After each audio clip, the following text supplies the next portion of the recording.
So this wall is 12.5 feet wide,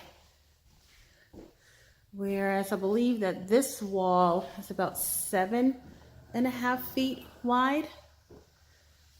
And then there's an opening. And then this wall is about 5 feet. This is 12 feet across. And then the area behind the door is 3 feet.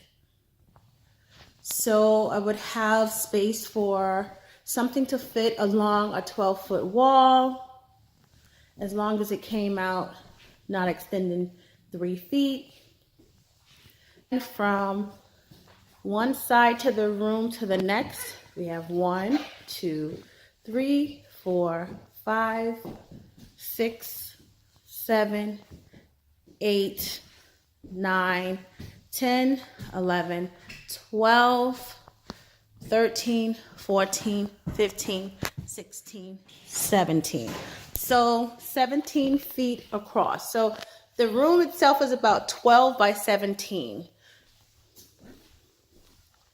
And then here is where the basement is. And this is just a little bit smaller, but the opening here, like if I wanted, it would be 12 feet again across. And so a sofa would work here. This wall was about 3 feet wide. And then this wall was about 8 feet. And so I could put something in the corner there, like my fireplace and a chair right here maybe, or a chair right there, like I thought. But I underestimated how small this wall was. So nothing can go right there.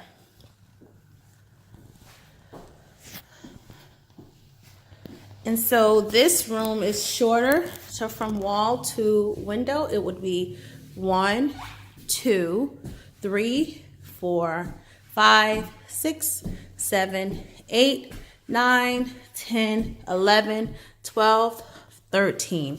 So the other room is about 17 inches wide, whereas this room is 13 inches wide, 13 feet wide.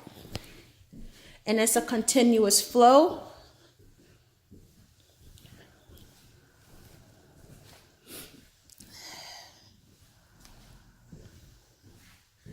So I actually can get more in here than I thought. My cubes can go in this corner right here. My cabinet can go in this corner right here. My tables can go right there. A sewing machine can go right there. My cabinets, 2 cabinets can go right here. And if I wanted to, I might be able to get a second cabinet right here. We'll see how that works.